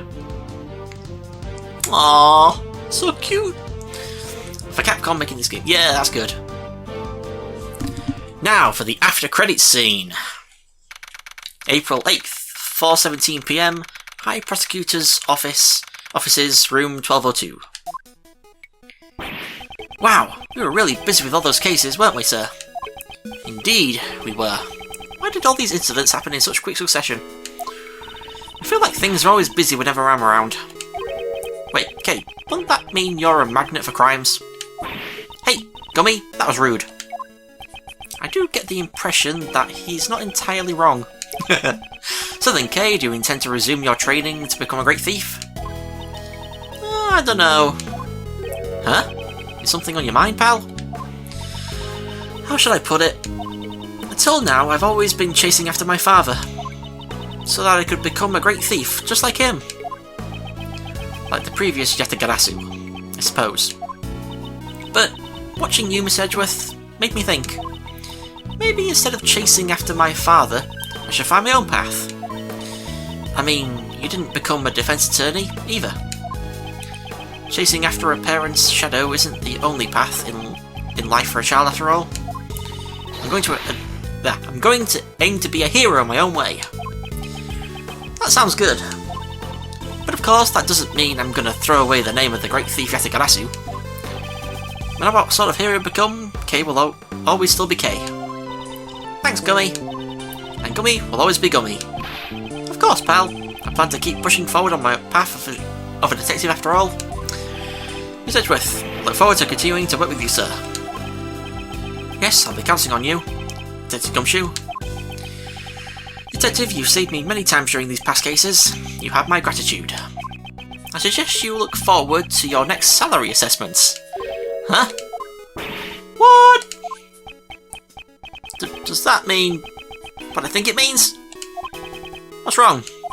I'm saying that your salary ought to be raised. Really, sir? Oh, I can't believe it. Isn't that great, Gummy? It's like a dream come true. I can finally say goodbye to my instant noodle lifestyle.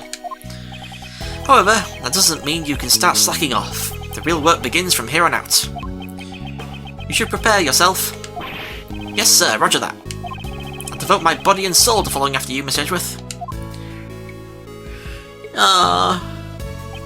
The path Mr. Shields and Judge Courtney taught me is to take a stand against the contradictions in the law, and to reach the truth at the end of that road.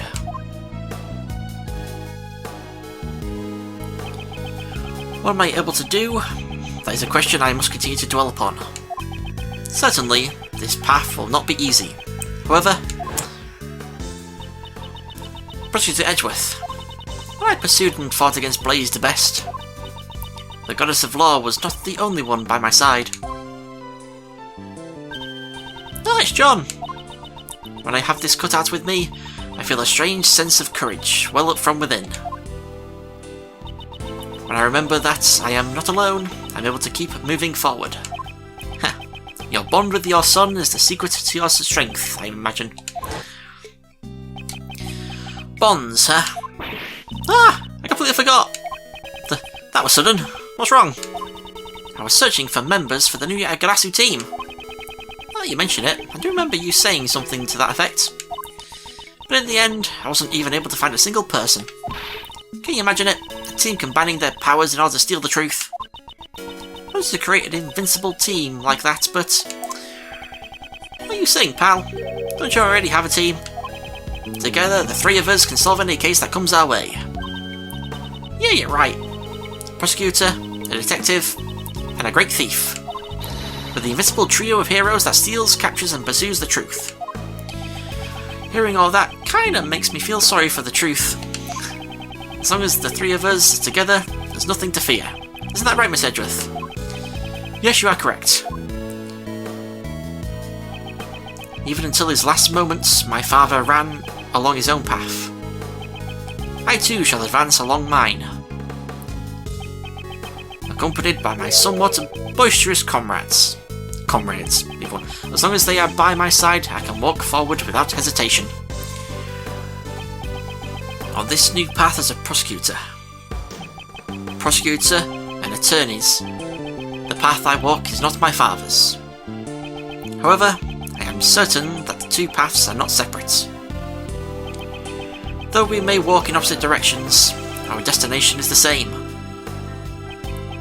Why, you may ask? Because both paths lead to the one and only truth.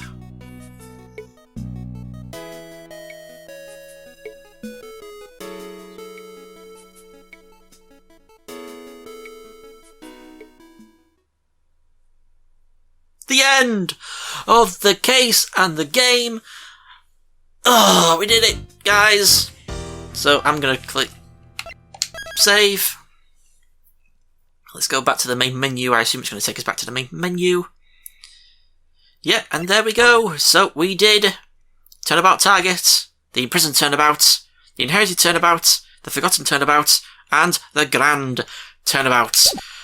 And that was Ace Attorney Investigations Miles Edgeworth Prosecutor's Path finished.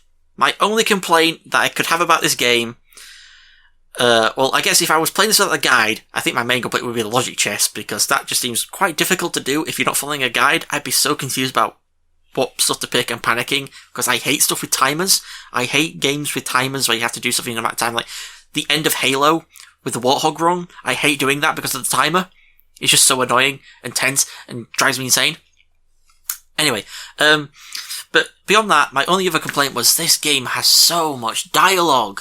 Just like the first Edgeworth game, most of the time is taken up by just so much dialogue. If they just got to the point of saying what they wanted to say in like one sentence, these games would be so much shorter, and it makes me think of the old Ace Attorney games, because they just said things quickly and got through things quickly. It's like, never was there so much dialogue in the Ace Attorney games before these games. It took me about close to 2 hours, I think. Just a little bit less, I guess. Oh my god. With one slight hiccup during the game, with me pressing buttons when I should have been pressing. Anyway, if you keep watching my Ace Attorney series, this will now move on to the first episode of Apollo Justice Ace Attorney, which I actually recorded ages ago before these games. So you won't hear me referencing these games in Apollo Justice because, I hadn't played them before then, so how can I reference something? Because time travel doesn't exist. So, yeah. You won't hear me mentioning anything about Miles Edgeworth in that game.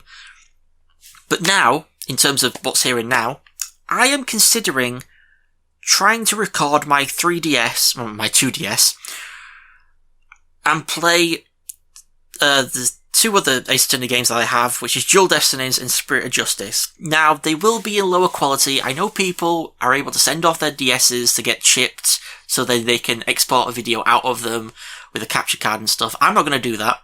One, I don't want to send off my 2DS. I don't want to risk that and someone breaking it when trying to hack it. And then the amount of money it costs as well. I'm not doing that. But I have set up a system where I can record the screens of the 2DS and align them to fit in how they are shown here in this game right now on the screen. So the top camera will be in the main thing. Yeah, it's all set up. I have it set up. The camera I can set up. I can record the sound, so that's good. That'll be the most high quality part of the thing, will be the sound over the visuals. Then my microphone as well. It's all set up. I have it all set up and I can do it. I planned it. It's prepared. And I might go through with it. I was originally planning to wait and hope that they might release the games on, consoles. But I think it's going to be years until they get around to doing that, and I don't know if I want to wait that long. I just want to get it done now. And who knows, when they come out on consoles, I might do what I did with the first Ace Attorney games, where I already had Ace Attorney games on my channel, but then they came out on Xbox, so I just deleted those videos and redid the game. I might do that if they eventually do get released on console, and just delete my old videos and redo them again. Because by then, hopefully, years will have passed by the time I finish the games. Also, spoiler alert, I like how they say at the end of this game, the three of us can stick together, we can get to the truth and beat everyone. And none of the Miles Edgeworth specific characters are ever mentioned again. Kay Faraday is never mentioned again, or hasn't been mentioned so far in the 3 games that came out after this game. Technically 4 because of Phoenix Wright and Professor Layton, but I'm not going to play that game for the channel. And so none of the characters. Justine Courtney, it'd be nice to see her be a judge sometime, but she's never seen again. To Kay Faraday, Josh Courtney, John Marsh. It'd be cool to see an Easter egg of John Marsh in like a new film that he's done, but But yeah, it was nice to see all the characters show up again. Also, sorry, the biggest letdown. You do see Gumshoe for one part of the next game, Apollo Justice Ace Attorney. He does show up for one part. For some reason, they just get rid of him in Dual Destinies and Spirit of Justice. He's nowhere to be seen, and I don't know why. I mean, technically I do know why for the first game. But the second game, why? Why not bring him back in? He's the character I most want to see again, and he's never mentioned again. Even Edgeworth shows back up again. Spoiler alert, sorry, but they were all games. Anyway, but it's like, where is Gumshoe? I want Gumshoe! I love Gumshoe! Anyway, sorry, I'm rambling, making this video longer than it should be. But yeah, thank you for watching. Again, the next video will be Apollo Justice, but I am thinking of planning to record Dual Destinies and Spirit of Justice. By the way, I absolutely hate Spirit of Justice. That is my least favourite Ace Attorney game because of the characters and just the way that game's set out. I'll explain it when I get around to recording it, but my god, that game is so utterly annoying. I hate it so much. Dual Destinies, though, one of my favourite Ace Attorney games because of the story. It's amazing. So yeah, go watch Apollo Justice Ace Attorney, and I shall see you for whatever video of mine you watch next as well after that, including, maybe, Dual Destinies. So, thank you for watching, and I shall see you all next time. Goodbye.